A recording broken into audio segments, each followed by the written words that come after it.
What we're going to do now is Trigicon was nice enough to donate an ACOG scope for us, and we have a Drift Innovation camera that you see there on the end of the AR. I went ahead and set up the stand and I ranged it at 25 yards, and I've got one slightly back there for 50.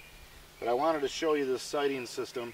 This is a SlammerHi target, and how it works is basically for quick accuracy sighting in. So your bullet's here, it shows you, and use your quick ruler.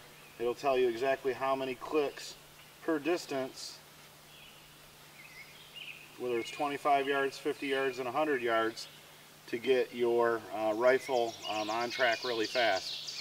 We actually combine this technology using a laser bore sighter in there as well, so we can get sighted in effectively really fast using both technologies. Most of the time it takes us one shot to get it completely dialed in.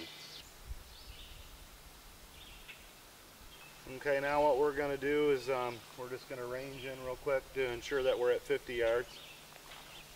Yep, right on the money.